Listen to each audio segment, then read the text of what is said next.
inspection. The home inspection, the dreaded home inspection. It is dreaded. Our least favorite part of the real estate process. We have discussed this before. Well, you know what? I'm going to change my mind about that. For me, it's the appraisal. Why? As a seller? As a listing agent? Really? Yeah. Because, I love appraisers, but some of their math is funny, man. You just got one bad one recently. Yeah, but... It worked out for you. Calm down. All right, let's get... Okay. What's up, people? What's up? It's Thursday. Thursday. I almost said Wednesday again. That's right. You had so much fun. You think we'd be able to keep track of the days, considering we're doing this all in one day. And we haven't. Do you think anybody's ever noticed we do all these in one day? I think everybody notices. Today we're talking about negotiating still in our series. Today we're negotiating the home inspection. Yes. Okay. How to negotiate a home inspection. From the buyer side. From the buyer side. Because I feel like this is where... I'm just going to keep repeating to add gravity to what you're saying. Yeah. This is where buyers... Buyers. Yeah, I think lose their... Lose This is where they don't lose. This is where the dramatics come out. It comes at This is where I watch too much television. It gets out of control. My dad said this. Yeah. My buddy said this, and Google said this. Right. This is where people just they lose their minds. They lose their minds. Right. The electrical outlet's loose, and I googled it, and now WebMD says I have cancer. Right. Yeah. Right. Just back up for a minute. Right. And pay attention. Right. Because you're about to learn some. So you should be focusing on the larger issues with the house, the things that you know will cost you money in the long run. Or the dangerous things. Right, yeah. The roof, the plumbing, electrical, structural issues. Right. The big things that your home inspector has pointed out, and you've talked to them about it, and they've said that these are the things that I would be concerned about if I were buying a house. What happens then is we put everything on a list and we send it to the sellers. It's part of the negotiating back and forth. We are still negotiating the contract of sale. Right. So if you throw a bunch of stuff on there and half of it's stupid, the sellers technically aren't obligated to fix anything. No. There's no rule that states the sellers have to fix anything. Right, they don't have to. Right. So we've sent them a few serious repairs and a bunch of dumb repairs, and now we're telling the sellers, we want all of this. Right. You're putting the sellers in a tough spot because if they don't fix everything, they know that the buyer has the right to terminate. Right. If they do fix everything, they've just spent a bunch of money and done a lot of stupid stuff that really isn't important. Right. So you're putting them in a tough spot. They can pick and choose, but also they know, again, that if they don't fix everything, then you can terminate it. So they pick and choose and they send you back the list. Right.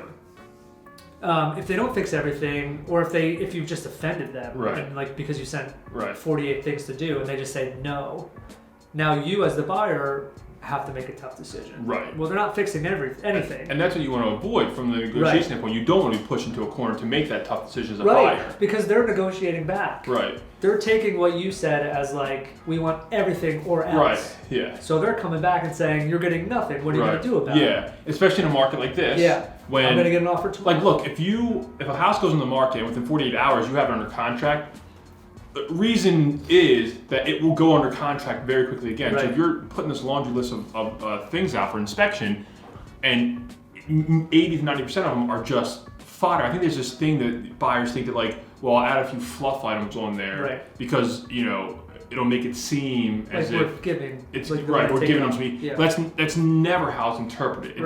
They see 18 items and they're just going, what the hell? And keep in mind, these sellers may have lived in this house for 10 years and they're going, what are you talking about?